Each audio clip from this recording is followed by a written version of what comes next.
4 जून से 13 जून ये कार्यक्रम चलेगा।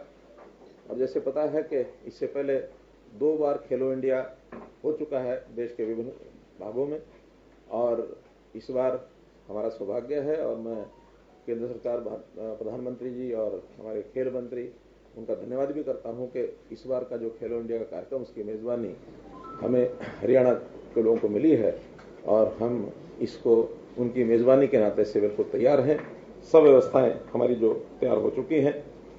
प्रधानमंत्री जी ने वैसे तो बहुत से मिशनरी लेवल के जो काम हैं वो हमेशा हमारे सामने कुछ न कुछ रखते रहे हैं, लेकिन एक खेल जो है ये भी उनका एक ड्रीम मिशन है कि खेल के माध्यम से हम दुनिया में अपना कैसे नाम कमाएं और कैसे अपना स्थान बढ़ाएं। और उसमें हम सौभाग्यशाली हैं कि हरियाणा का योगदान देश के सब प्रांतों में सबसे ज्यादा इसके अंदर है। लेकिन विद इन कंट्री देश के प्रांतों में भले ही आगे हैं, लेकिन इंटरनेशनली जितना देश को आगे बढ़ाना चाहिए उसमें अभी पीछे हैं। उसमें हम हरियाणा के लोग अपनी जिम्मेदारी मान करके और इसको खूब आगे बढ़ाएंगे। ये जो खेलो इंडिया का कार्यक्रम है ये जैसा बताया 10 दिन तक चलेगा। 25 इसमें गेम्स होंगे और इसकी जो शुरुआत है 4 तारीख को, इसमें हमारे केंद्रीय गृह मंत्री श्री अमित शाह जी वो पधार रहे हैं। उनका कार्यक्रम फाइनल हो गया है।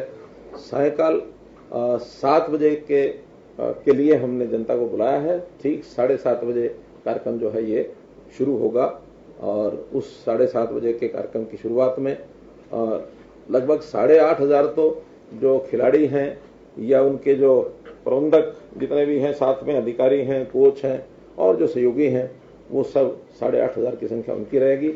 आसपास के जिलों के भी जो खेल प्रेमी लोग हैं उनको भी हम बुलाएंगे और इसके लिए आपको भी निमंत्रण रहेगा और उसमें पास जो है मीडिया के वो आप लोगों को मिल जाएंगे। अलग से उसकी व्यवस्था वहां बनाएंगे आपके बैठने की और उसमें उसकी सारी जानकारी लेने के लिए। इस बार के आयोजन को कैसे ये पिछले 2 आयोजन हैं उससे भी आगे बढ़कर के भव्य इसका आयोजन हो, इसके लिए व्यवस्थाएं हर प्रकार की, यानी खेल के नाते से जो स्टेडियम है, इंफ्रास्ट्रक्चर है, वो तो मैं स्वयं उसका निरीक्षण करके आया हूं। हर प्रकार के खेल खेलने के लिए और बहुत अच्छा एक प्रेमिसेस ये तैयार किया गया है।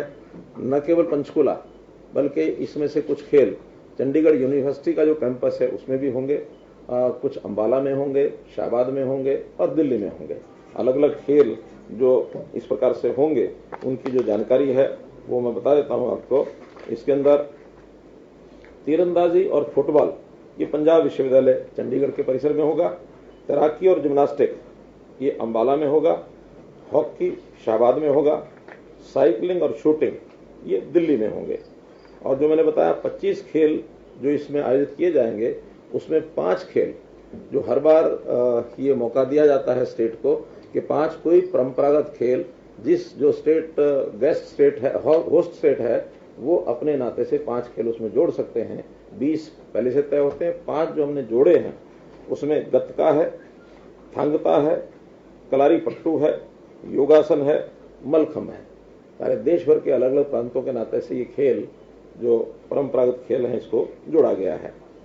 पहली बार हमने मशाल रिले इसका आयोजन किया है, जो सारे प्रदेश में ये मशाल रिले और ये घूम करके आएगी। इसमें मस्कट जो बनाया गया है उस मस्कट का नाम धाकड़ ये रखा गया है, धाकड़ मस्कट। 3 शुभंकर ये बनाए गए हैं।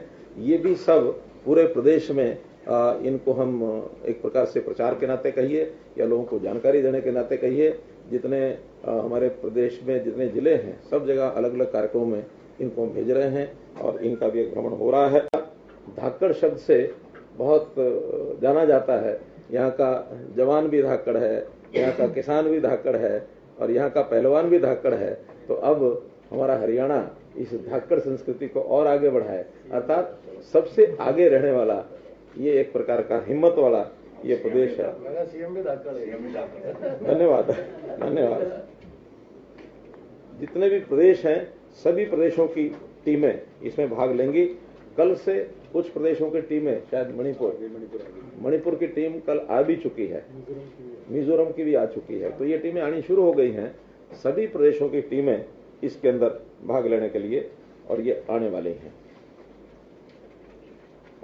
इनकी सबकी ठहरने की व्यवस्था, इनके वाहन व्यवस्था, सुरक्षा व्यवस्था और केटरिंग की व्यवस्था, ये सब हमने इंतजाम इसके कर लिए हैं। सबके कॉन्ट्रैक्ट हो गए हैं और अपनी अपनी व्यवस्था में सब लोग लगेंगे। कुल मिलाकर पूरे खेल के समय में इनकी मॉनिटरिंग ठीक से हो, कोई कठिनाई ना आए, उसको प्लानिंग जैसे पहले बनाई जाती है, फिर प्लानिंग का क्रियान्वयन उसका कैसे हो, इसके लिए सभी विभागों के जो हमारे ऑफिसर हैं उसमें हमने लगाए हैं। जो यंग ऑफिसर्स हैं वो लगातार 10 दिन अपने अपने कामों को सब संभालेंगे और ये सारी व्यवस्था हो गई है। निश्चित रूप से कार्यक्रम समाप्ति के बाद हम उसका इनकी सबकी ठहरने की व्यवस्था, इनके वाहन व्यवस्था, सुरक्षा व्यवस्था और केटरिंग की व्यवस्था, ये सब हमने इंतजाम इसके कर लिए हैं। सबके कॉन्ट्रैक्ट हो गए हैं और अपनी अपनी व्यवस्था में सब लोग लगेंगे। कुल मिलाकर पूरे खेल के समय में इनकी मॉनिटरिंग ठीक से हो, कोई कठिनाई ना आए, उसको प्लानिंग जैसे पहले बनाई जाती है, फिर प्लानिंग का क्रियान्वयन उसका कैसे हो, इसके लिए सभी विभागों के जो हमारे ऑफिसर हैं उसमें हमने लगाए हैं। जो यंग ऑफिसर्स हैं वो लगातार 10 दिन अपने अपने कामों को सब संभालेंगे और ये सारी व्यवस्था हो गई है। निश्चित रूप से कार्यक्रम समाप्ति के बाद हम उसका रिव्यू भी करेंगे कि इस कार्यक्रम में हमने अपने आप को कहां पाया है। पहले दोनों कार्यक्रम, ये तीसरा कार्यक्रम, और कुछ नए सुझाव भी बीच बीच में आते हैं, नई बातें ध्यान में आती हैं, तो रिव्यू में उसको भी हम मूल्यांकन करके खास करके जो आगे देश में कहीं भी होगा कोई कार्यक्रम तो उनको भी भेजेंगे। हमारे यहाँ और कार्यक्रम राष्ट्रीय स्तर के, अंतर्राष्ट्रीय स्तर के या एशियन लेवल के, कॉमनवेल्थ के, एक सुझाव ये भी है कि एक हमारा स्थान जो बन गया है इसका उपयोग और अन्य जो खेल हैं इस लेवल के उनके लिए भी हम उपयोग करेंगे। इन संस्थानों को, इन प्रीमिसेस को एकेडमीज बना करके कुछ प्रशिक्षण इस नाते से खिलाड़ियों को हम दें, चाहे वो अपने प्रदेश के हों या दूसरे प्रदेशों के हों या अंतर्राष्ट्रीय स्तर के हों। उस नाते से कोच भी हम लेकर के आने वाले हैं ताकि वो कोच, अंतर्राष्ट्रीय स्तर के कोच ऐसे खिलाड़ियों को वो ट्रेनिंग दें ताकि ये काम भी हमारा बहुत आगे बढ़े। जैसे हम भी देखते हैं हमारे बहुत से खिलाड़ी जो अंतर्राष्ट्रीय स्तर के कोच हैं उनसे कोचिंग लेते हैं, तो हम ऐसे कोचेज अपने यहाँ भी अच्छे खड़े कर सके, इसके लिए भी आह्वान किया है ताकि देश और दुनिया के बाकी लोग भी यहाँ करके सीख सके। इन प्रतियोगिताओं में गर्मी होने के कारण से अधिकतर खेल या तो सुबह सुबह होंगे या शाम को होंगे। दोपहर के समय खेल इंडोर तो सब चलेंगे, लेकिन आउटडोर वाले खेल वो सुबह या शाम ज्यादा होंगे, दिन में उनको थोड़ी संख्या कम रखेंगे। कुल मिलाकर चाहे गोल्ड मेडल हैं या सिल्वर मेडल हैं या ब्रॉन्ज मेडल हैं, इन तीनों को मिला करके ये संख्या 1866 और अवार्ड्स, ऐसे जो मेडल्स हैं, ये इसकी रचना की गई है। अब 1866 में कौन प्रदेश कितना लेता है सबका अपना कंपटीशन है, लेकिन हम ऐसा जरूर मानकर चलते हैं कि हरियाणा जैसे पिछले बार सेकंड उस पर रहा था, रैंक पर दूसरा स्थान हमारा था 200 मेडल लेकर के। इस बार हम चाहेंगे कि हमारे खिलाड़ी और ज्यादा मेडल लेकर के और पहला स्थान कैसे प्राप्त करें, इसकी हमारी जरूर पुरजोर कोशिश रहेगी और उसके लिए खिलाड़ियों को पूरा प्रोत्साहन, उनका उत्साह और उनकी सारी व्यवस्था ये सब बनी रहेगी। कुल मिलाकर इस आयोजन पर 250 करोड़ रुपए का ये जो है खर्च होगा। इस 250 करोड़ रुपए में 139 करोड़ रुपए तो जो ढांचा है, जो हमारा इंफ्रास्ट्रक्चर है उसके नवीनीकरण के लिए या कोई नया उसमें निर्माण करने के लिए ये सब खर्च हुआ है। बाकी जो खर्च है इन खिलाड़ियों के रहन सहन का, उनके बाकी व्यवस्थाओं पर ये सारा खर्च होगा। इसमें साई का भी योगदान कुछ होगा, इसमें केंद्र सरकार का भी योगदान रहेगा, हरियाणा सरकार का भी योगदान रहेगा, तो मिला जुला करके ये सारा जो है ये खर्च इसमें होगा। ठहरने के लिए सभी जो खिलाड़ी हैं या उनके साथ जो और आए हुए लोग हैं, 3 स्टार होटल्स कम से कम सबको मिलेंगे। हाँ, जो उसमें जो प्रोमिनेंट लोग हैं, जो उनके नेतृत्व के लोग हैं, उनको अच्छे होटलों में ठहराएंगे और ऐसा ये सारी व्यवस्था हो गई है। पौष्टिक आहार भी, इसका भी मेनू सबका बन गया है, वो भी एक अच्छे, क्योंकि खिलाड़ी के लिए आहार यही सबसे महत्वपूर्ण विषय होता है। उनको आहार जैसी आवश्यकता खिलाड़ियों के है उसी हिसाब से उनको दिया जाएगा। वाहनों की और सुरक्षा की जैसे मैंने व्यवस्था बता दी है। डॉक्टर्स और एम्बुलेंस इनकी व्यवस्था की गई है ताकि कहीं भी आवश्यकता पड़ने पर उनका एक ध्यान रखा जा सके। और वहाँ एक इंजरीज अगर कुछ खिलाड़ियों को होती है, उनकी ट्रीटमेंट के लिए, उनका व्यवस्था के लिए भी एक बड़ा सेंटर वो पर बना दिया गया है। और ये जो सेंटर बना है, मुझे लगता है कि उत्तर भारत में इस प्रकार का, क्या सेंटर का नाम क्या बोलते हैं उसको, रिहैब सेंटर। तो इस प्रकार से उत्तर भारत का एक सबसे अच्छा सुंदर वो सेंटर बनाया गया है, ताकि खिलाड़ियों की जो चोट है उसकी कितना जल्दी उसको रिकवर वो कर सकता है और दोबारा खेल में कैसे वो उतर सकता है, ये भी हमने किया है। हर दिन, वैसे तो उद्घाटन 4 तारीख को है, समापन 13 तारीख को है, लेकिन फिर भी हर दिन कोई ना कोई एक महानुभाव वहां पर उनको चीफ गेस्ट या विशिष्ट अतिथि जिसको कहते हैं, उनको भी हम लाएंगे। खेलों को देखने के लिए भी वो आ सकते हैं। कोई एक आध फंक्शन भी रोजाना जो मेडल्स को डिस्ट्रीब्यूट करने का या मेडल देने की जो सेरेमनी होगी उसमें वो भाग ले सकते हैं। तो उसके अंदर हरियाणा के सब जितने हमारे मंत्री हैं, हमारे सांसद हैं, केंद्रीय मंत्री हैं, चंडीगढ़ के एडमिनिस्ट्रेटर हैं, पंजाब के एडमिनिस्ट्रेटर हैं, हम तो चाहेंगे कि पंजाब के मुख्यमंत्री को भी एक आध कार्यक्रम में बुलाएं, लेकिन सबका वो डिपार्टमेंट जो है उनकी जानकारी उनको देंगे, ताकि एक उत्साहवर्धन सबका उसमें हो, ये लाभ भी उनको मिलेगा। पूरा जो शो है वो अलग अलग चैनल्स पर ये दिखाया जाएगा। ये जो कॉन्ट्रैक्ट हो गया है वो तो स्टार स्पोर्ट्स के साथ है, एक डिज्नी हॉटस्टार है और डीडी नेशनल, ये जो चैनल हैं ये डायरेक्ट रिले करेंगे और कोशिश करेंगे कि आपको भी फीड जो है उसका अवेलेबल हो जाए, कि उस फीड में से आप भी उसके जो सीन्स हैं वो अपने अपने चैनल्स को भेज सकें, ताकि उन चैनल्स पर वो दिखाया जा सके। इस प्रकार से इस कार्यक्रम की आयोजना की गई है आज, क्योंकि बहुत समय अब जिसको कहना चाहिए कि उल्टी गिनती जैसे शुरू हो गई है, मात्र 2 दिन का समय बचा है। आज 2 तारीख है, कल 3 है, परसों 4 को इसका उद्घाटन है। तो आपके माध्यम से हरियाणा की जनता या देश की जनता को इस कार्यक्रम की जानकारी देना, ये मेरा दायित्व। खेलो इंडिया यूथ गेम्स की जानकारी दे रहे थे, क्योंकि प्रदेश में 4 जून से 13 जून तक खेलो इंडिया यूथ गेम्स शुरू होंगे। आपको बता दें कि सीएम मनोहर लाल ने पूरी जानकारी दी और उन्होंने कहा कि 25 गेम्स का आयोजन इन खेलों में किया गया है। 5 भारतीय मूल के खेल जो हैं उनको शामिल किया गया है। वहीं गृह मंत्री अमित शाह खेलो इंडिया यूथ गेम्स की शुरुआत करेंगे। 4 जून को शाम 7:30 बजे पंचकुला में इसकी शुरुआत की जाएगी। और आपको ये भी बता दें कि ये खेल जो है पंचकुला के अलावा शाहबाद, अंबाला, चंडीगढ़ और दिल्ली में होंगे और इन खेलों में करीब जो है 8,500 खिलाड़ी हिस्सा लेंगे। तो सभी के रहने और खाने की व्यवस्था भी पूरी की गई है। स्कूल के स्टाफ के लोग हमने कर ली सर व्यवस्था, वो डेली आएंगे। तो वो एक बार सूचना देने की बात होती है, तो बच्चे तो आखिर जिस जगह के हैं वहां से बस चलेगी तो घरों से भी आ जाएंगे। कोई स्कूल खुले होंगे तभी आएंगे, वैसे नहीं आएंगे। तो उसका अरेंजमेंट किया वो हमारे शिक्षा विभाग ने उसका अरेंजमेंट कर लिया। जैसे आपने कहा कि ये कोई वीआईपी आएंगे, ये जो ओलंपियन हरियाणा के थे, खासकर जो मेडलिस्ट रहे हैं, उनकी भी शमूलियत रहेगी? उनको निमंत्रण दिया गया है। कुछ ने तो ये कहा कि उनके अभ्यास चल रहे हैं बाहर, यानी इलाकों में भी जो वो जाते हैं, विदेश में भी जाते हैं, तो उन्होंने अपनी व्यस्तताएं बताई हैं। वो तो स्वाभाविक है, उनकी प्राथमिकता वहां की होगी।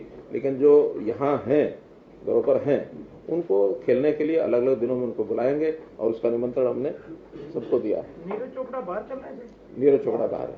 इसमें जो क्योंकि लगभग नेशनल लेवल का गेम्स, क्योंकि इसमें नाम तो खेलो इंडिया देखते हैं। खेलो इंडिया है, लेकिन आयु ग्रुप भी इसमें तय है। 19 साल तक के जो खिलाड़ी हैं, अंडर 19 है ना, अंडर 18 है सर, तो 1 साल बेनिफिट उनको मिल गया। पिछले साल अंडर 18 में जो रजिस्टर्ड थे वो अपने आप 19 के हो गए हैं, लेकिन जो पिछले साल 18 के थे उन्हीं को पार्टिसिपेशन होगा। इसमें जो मेडल मिलेंगे इसका लेवल क्या है? जैसे हम CWG का बोलते हैं, नेशनल का, खेलो इंडिया का हमने कोई अब अलग से हमने उसको नोटिफाई किया हुआ है। हमने उनके जो इनाम हैं या उनके जो भी आगे सुविधाएं मिलने वाली हैं, वो खेलो इंडिया अपने आप में एक ब्रांड हमने तय किया हुआ है। खेलो इंडिया में जितने वाले जैसे नेशनल इवेंट्स होते हैं, तो मेरे को लग रहा है कि इनका सवाल ऐसा ही था, शायद पहले भी चर्चा हो रही है आपके यहाँ से। ये जो यहाँ के विनर होंगे, जैसे अगली चैंपियनशिप्स में मान्य होंगे हमारे उस एंगल से, जैसे हम पहले जो करते थे, ई सर्टिफिकेट का क्या लेवल रहेगा, मेरा पॉइंट की मान्यता कैसी रहेगी? ये बिल्कुल अलग से ही एक ब्रांड है खेलो इंडिया का। और मान्यता अगर आप इंटरनेशनल टूर्नामेंट की भी देखें, किसी की भी कोई इंडिपेंडेंट, सभी की अपनी मान्यता है। आप ऐसा नहीं कि कॉमनवेल्थ में किसी ने खेल लिया तो उसको ओलंपिक का कुछ मिल गया है या कुछ और मिल गया है। तो हर एक टूर्नामेंट की अपनी अपनी मान्यता है। खेलो इंडिया अलग से ब्रांड है, इसकी अलग से मान्यता है, अलग से हरियाणा सरकार ने कैश अवार्ड डिक्लेयर कर रखा है और अलग से इसका सर्टिफिकेट। मतलब ये एक तो कि नेशनल लेवल का है, नेशनल लेवल से ऊपर का नहीं है। जैसे एशियन है तो पूरे एशिया के टीमें आती हैं, नेशनल लेवल का हर एक स्टेट के आते हैं, नेशनल लेवल से आगे नहीं है, क्योंकि उसका नाम ही खेलो इंडिया और देश के प्रधानमंत्री जी ने इसको क्योंकि हरियाणा के 200 मैच आए थे और इस बार हम लग रहे हैं कि 200 से प्लस आएंगे नंबर, क्योंकि होस्ट स्टेट का तकरीबन थोड़ा सा उत्साह भी ज्यादा रहेगा।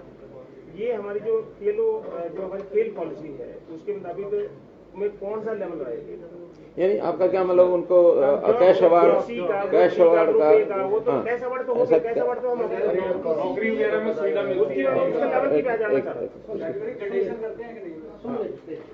किसी भी जूनियर टूर्नामेंट को वैसे ही नौकरी नहीं मिलती है जब सीनियर, हर एक सीनियर टूर्नामेंट को नौकरी मिलती है। सर जूनियर को भी मिलती है पर सब जूनियर को नहीं। को कंप्लीट करना चाहिए। दूसरा, इसमें कैश अवार्ड अलग से है। गोल्ड मेडल को 50,000 रुपए, सिल्वर मेडल को 30,000 रुपए और ब्रॉन्ज मेडल को 20,000 रुपए। जो जूनियर कैटेगरी की नेशनल चैंपियनशिप का बराबर का इसका हमने ऑलरेडी कैश अवार्ड कर रखा है। और जो जूनियर की नेशनल चैंपियनशिप की जो बाकी सुविधाएं हैं उसके बराबर ऑलरेडी इसमें कर रखा है। जूनियर नेशनल बस ये तय हो गया। साहब आप कह रहे हैं कि पंजाब के सीएम को बुला रहे हैं। हाँ बताइए। हरियाणा में इतना बड़ा आयोजन हुआ है, बहुत से प्रदेशों की गाड़ियाँ हैं, क्या यादें लेके जाएंगे? कोई ऐसी व्यवस्था है जैसे डॉक्टर साहब ने बोला यहाँ से हरियाणा की संस्कृति को लेके हम कुछ भी नया करने जा रहे हैं? देखिए, पहली बात तो है कि जो व्यवस्थाएं वहाँ होती हैं, क्योंकि लगातार उन्होंने तो खेल खेलते समय तो वहीं रहना है 10 के 10 दिन, और जो खेल जिनके समाप्त हो जाएंगे, कुछ के खेल पहले भी हो जाएंगे, ऐसा नहीं कि 13 तक सब चलेंगे, किसी का 9 को खत्म हो रहा है, किसी के 10 को खत्म हो रहा है, किसी को 11 को खत्म हो रहे हैं। उनका अगर कोई ऐसा ग्रुप आवश्यकता यानी कोई व्यवस्था मांगते हैं, सपोज मान लो कोई कहते हैं हमको शिमला घूमना है, या किसी को हरियाणा में कहीं जाना है घूमना है, किसी प्रदेश में जाना है, उनकी व्यवस्थाएं हम उनको देंगे और वो उनकी यानी जो योजना होगी उनकी टीम के हिसाब से वो अप्लाई करके हम उनको घुमाएंगे। हमारी व्यवस्थाओं में यहाँ का रहन सहन